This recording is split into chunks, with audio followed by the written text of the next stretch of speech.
Win a Pageant, episode 59. I created this step-by-step process after training thousands of women across the U.S. to win. Now you can have access to these winning strategies when you join me every Wednesday. Let's win a pageant. Hey girl, welcome to Win a Pageant. I'm your coach, Alycia Darby. So this month, we are uncovering things that could be holding you back from winning.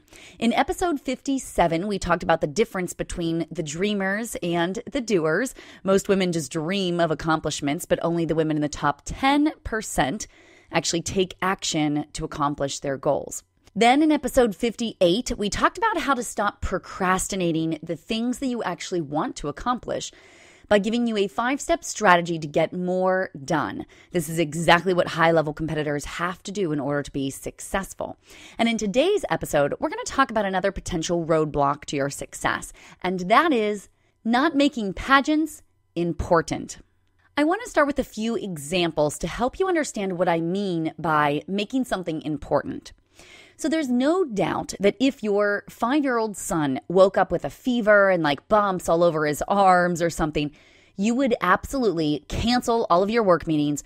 You would just tell your work you're not even coming in today, and you would call the doctor's office and demand to get an appointment with the pediatrician.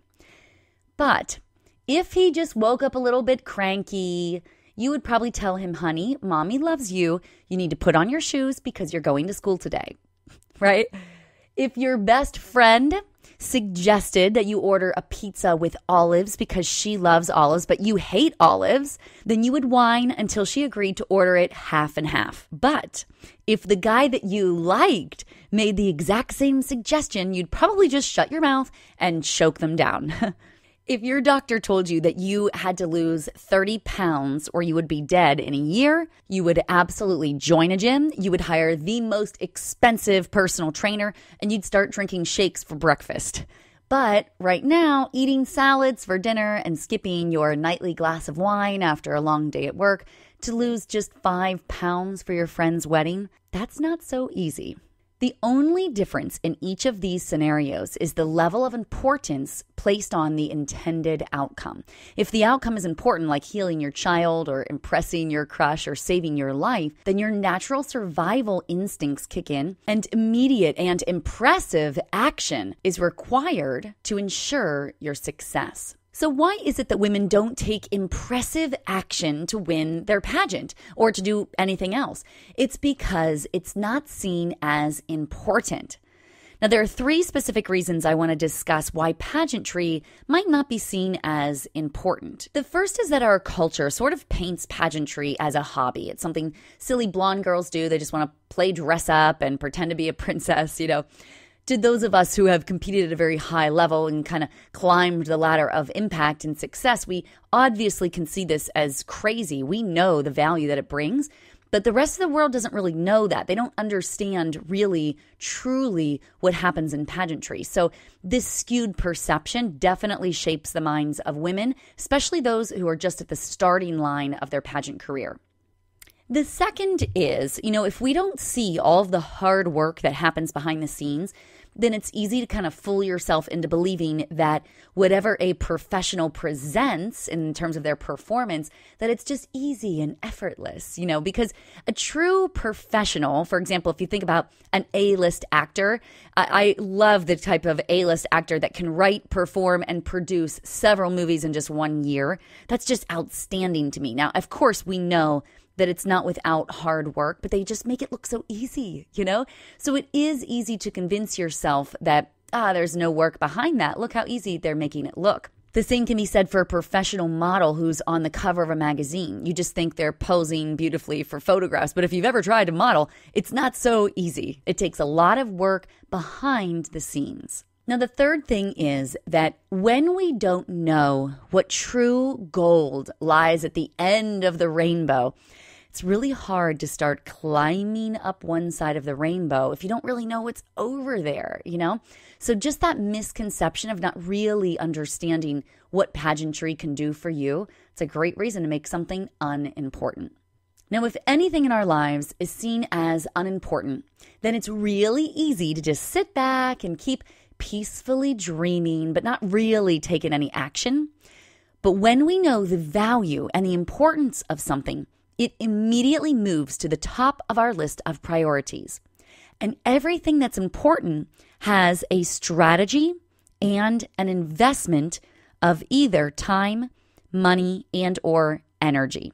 Everything. For example, let me even give you the basic daily task of just picking out your clothes for the day. That's not something you really need a strategy for unless you're giving a big presentation at work and this could be the big thing that lands you a promotion. Then you better bet your bottom dollar you're going to be investing in some quality suit and really taking the time to pick out your outfit. You're going to put a strategy to what you're wearing. If you sit next to your crush in your Tuesday, Thursday, 8 a.m. college class, then you're going to be thinking ahead so that you don't have to wake up at 6 a.m. and iron something or put in a load of laundry or something. You're going to be thinking ahead about what you want to wear. You're going to be investing the time and you're going to have a strategy for it. If you are the type of gal who wakes up early in the morning and goes straight to the gym and then straight from the gym to work, then you're going to have to take everything with you. You're going to need a strategy for that. You're going to have to think about your tops, your bottoms, your underneath clothes, even your accessories. You're going to need a strategy for that, and you're going to have to invest some time and some energy. Now, these situations make choosing an outfit very important. And for that, you have a strategy. You're willing to invest in something of quality, and you take the time to really make it happen. Now, there are lots of women that compete in pageants, but most women, the 90%, don't see it as important enough to have a strategy or to invest time, money, and effort in order to win. They believe that it's either silly to even try, or it ought to be easy for them, or that it's not worth their investment. So let me ask you where you stand right now. For the last 2 weeks, I have offered a free strategy call. It's a 30-minute phone call with me. Normally would cost someone $100, but I've been doing this for free, and I want to just help you take control of a strategy. Some of you have taken advantage of this, and some of you have not yet. So if you are a pageant contestant wanting to win, and you've not signed up for this, it's likely that you haven't signed up because you believe that either A, it's too silly to need a strategy. B, it should be natural and people don't need to have strategies and coaches and do all this work to win. Or C, it's just not worth the effort. So why would I put in all that time and money and energy to even win this thing if it's not even worth it? I want you to ask yourself honestly, where do you stand? Which lie are you believing that's holding you back? When I first started competing, I was under the belief that only the most naturally talented, beautiful woman would win. And honestly, I thought that I could be that beauty. I thought, well, I have natural talents. I think I'm beautiful and maybe it's worth a shot, I didn't really realize all the other work that went into it. And so I didn't do any work. And of course, I didn't win. But once I realized that all these other girls are actually putting in a lot of effort, I assumed it was probably worth the effort, so I started working on things that I thought the others were working on, stuff I saw in terms of their performance. I started perfecting my wardrobe. I started perfecting my walk, all these types of things. But I still didn't believe that I needed an Olympic strategy and weekly coaching to get me there. And so I still didn't win. And then I competed in my first national pageant, and I realized that every other girl had an Olympic strategy and weekly coaching. And that was when it first clicked for me. I was like, wow, all these other people are actually taking this really seriously. Like, gosh, it's not just silly. I really respected all the women I was competing with. It wasn't a silly thing, and it doesn't just take natural talent. It actually had to take effort and investment of time and energy and money to actually get to that next step. That is when I started to fully just go all in. I got a strategy, I paid for the coaching, and I put in the work, and I knew exactly the real prize that I was after. I see these 3 things come up in my clients sometimes. They are deep-seated beliefs that have to be uprooted and replaced with powerful, specific actions in a strategy for success.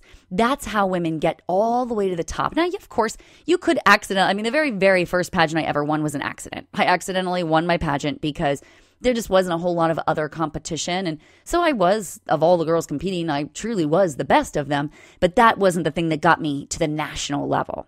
Now, as a side note, it is okay if pageants aren't a priority in your life right now. Okay, so if you are pregnant, going to be having a baby soon. Maybe you're moving across the country to start a new job, or maybe you're battling a life-threatening illness, or a host of other reasons, right? There are reasons that pageantry needs to just take a backseat, okay? Because if pageants aren't important to you, you're not going to do the work to truly win. And frankly, if you're having a baby or moving across the country or battling an illness, then you shouldn't be putting your effort into pageantry anyway. You should be putting it as a priority, those other areas of your life, okay? However, if you are a woman who is ready to just take advantage of the opportunity to just go all in to prioritize this, you no longer want it to be seen as unimportant, but you want to win and you're ready to prioritize pageantry and make it important, then this is for you. If you haven't gotten your free strategy call yet, I want you to do this right now. Go to winapageant.com/strategy call. Choose a time, fill out the quick questionnaire, just so I can get to know you a little bit better. Arrive on time for your call and be ready to go all in to get a strategy for your success. On my strategy calls, I always give women a homework assignment, and I do this to distinguish for myself the difference between the doers and the dreamers. When I have a breakthrough on a call, I want to know who is the girl that's going to take the next step on this strategy and who's just willing to thanks for the strategy, and then they're just going to sit it on their shelf and never do anything with it, okay? The women with the highest rate of ultimate success are always the doers, not the dreamers. I want you to make it important. I want you to get a strategy. I want you to make an investment and get to work, because that, ladies, is how you win a pageant. Thank you so much for joining me, and I'll see you next Win a Pageant Wednesday. Hey there, I'm Alycia Darby, and I just want to say thank you so much for watching that last video. If you totally loved it and got something from it, would you just click subscribe right here to subscribe to our YouTube channel? Hey, I am here for you, and I've got so many more trainings and videos for you. In fact, this one would be a really great one to watch next. Or if that topic doesn't interest you, then try this one. It's my most recent video training. So I think both of these would be really great for you. Thank you again so much for subscribing. I am honored to be your coach. I'll see you again soon.